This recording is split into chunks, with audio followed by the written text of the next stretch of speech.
Nesse vídeo eu quero abordar, acho que vai ser um videozinho bem rápido, bem curto, é mais para fazer uma reflexão. Eu quero abordar um mito da dívida histórica feminista, que é um discursinho barato que já está não só nas escolas, nas universidades, mas até nas instituições religiosas, de que os homens, né, oprimiram as mulheres durante centenas de anos, durante milhares de anos, que é a teoria do patriarcado. Do jeito que as feministas falam, parece que os homens basicamente eles dominaram totalmente as mulheres e mantiveram elas sempre trancadas em jaulas, né? Sem nunca poder fazer o que elas quisessem. Sendo que, se tu for analisar, até não só aqui na civilização ocidental atual, mas até em outras, chegou momentos em que as sociedades elas estavam com uma abundância, com uma riqueza tamanha, que consequentemente as mulheres sempre acabavam sendo empoderadas. Até um certo nível, de uma forma ou de outra, talvez empoderadas, mas ainda assim um pouco abaixo do homem, ou no mesmo nível do homem, ou até, em alguns casos, acima do homem.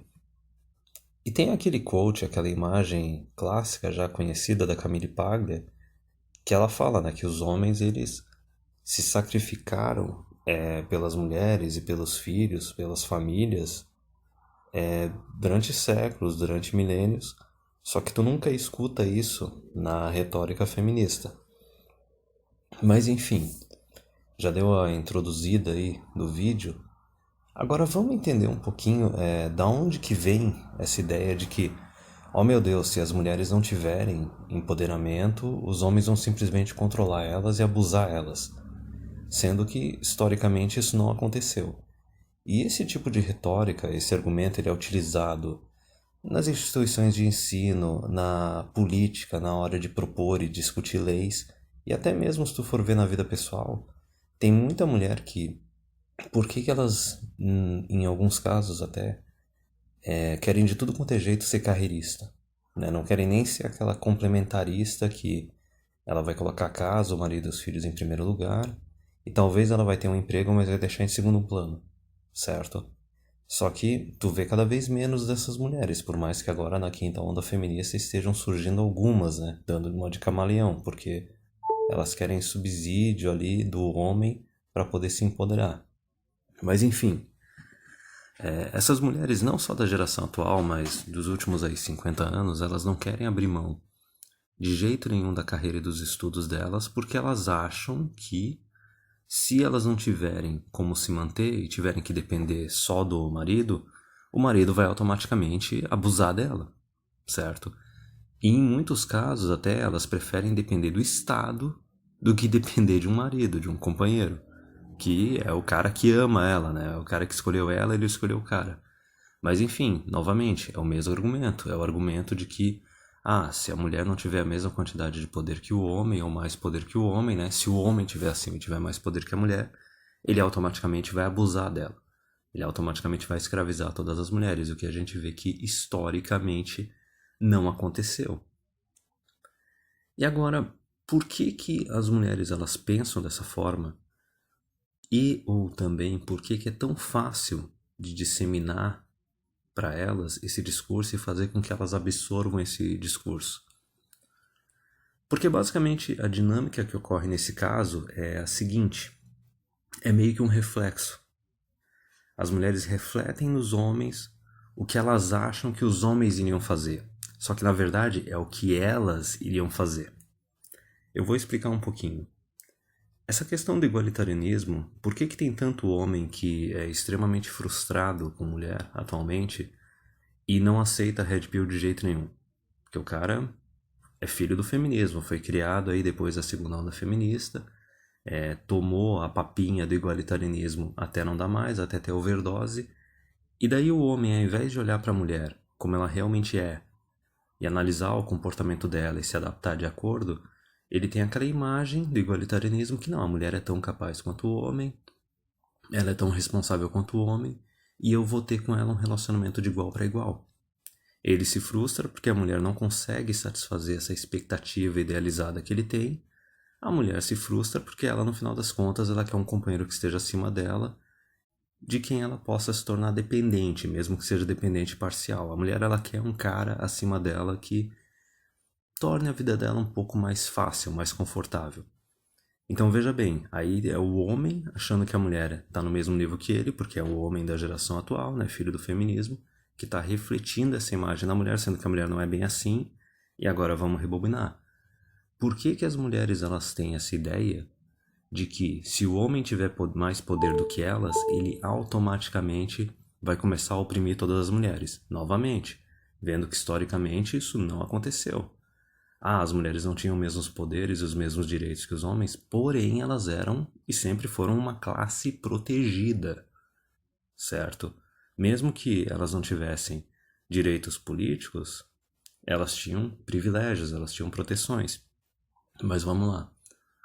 Por que que as mulheres elas acham que se elas não tiverem a mesma quantidade de poder que os homens ou mais poder que eles, elas acham que os homens vão simplesmente começar a oprimir elas? Porque elas estão refletindo. Elas estão refletindo nos homens o que elas fariam com os homens se elas tivessem mais poder do que eles. E notem que eu usei o termo fariam, porque esse seria o argumento de uns 70 anos atrás, antes da segunda onda feminista. Então vamos trocar o fariam pelo que elas fazem. Porque se tu pegar agora 2019, depois de aí 60, 70 anos desde que teve a segunda onda feminista, as mulheres, para todos os efeitos, elas são a maioria do eleitorado e elas possuem mais direitos que os homens. E o que que as mulheres estão fazendo com os homens nos países da sociedade ocidental? Reflitam aí. Elas estão ou não estão oprimindo os homens e transformando eles em cidadãos de segunda categoria? Que nem o Rolf Tomassi fala, né? Elas dividem os homens entre os reprodutores e os bois de carga. A gente pode desenvolver um pouquinho da regra 80-20 aí, mas veja bem, por que que elas acham automaticamente que se elas não tiverem poder, mesma quantidade de poder que o homem ou mais poder que o homem, eles vão oprimir elas?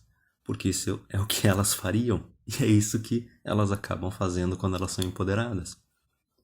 E agora eu vou deixar um dever de casa nesse vídeo, para darem uma pesquisada não só em outras espécies, não só em mamíferos, mas em outras classes, outras famílias aí de animais, o que que acontece nessas sociedades quando a mulher é mais poderosa do que o homem? Lógico, a gente está falando de animais, a gente está falando fisicamente, a gente está falando de dimorfismo sexual. Então veja bem, quando tem espécies em que o macho ele é maior, ele é mais forte, lógico, vai ter aquele o alfa reprodutor, só que existe uma certa proteção, existe uma certa provisão, existe uma responsabilidade. Eles não saem automaticamente oprimindo e detonando com todas as fêmeas. Agora notem o que acontece quando tu tem uma outra espécie animal na qual o dimorfismo sexual beneficia a fêmea, no qual a fêmea ela é mais forte e maior que o macho. Faz a pesquisa a respeito disso e vocês vão ver algumas coisas bem interessantes.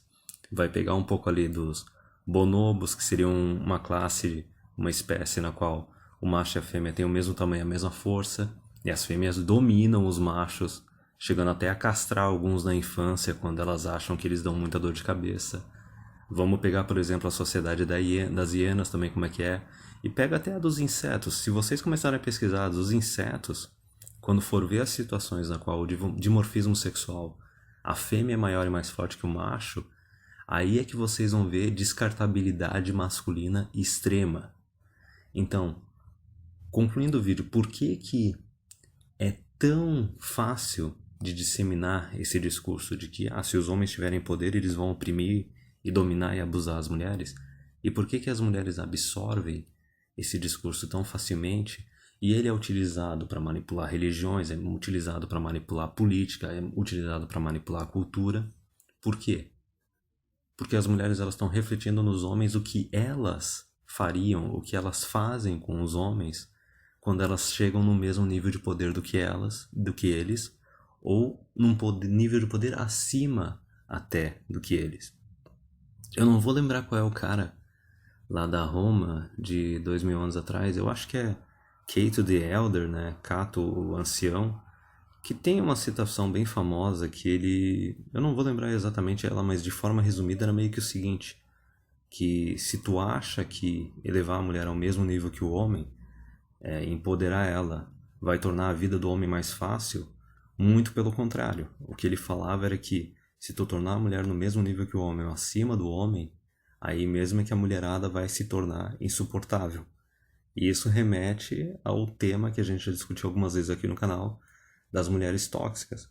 E isso é um discurso também que eu estou vendo bastante em alguns canais da Manosphere do exterior, ali da gringa, que é basicamente isso.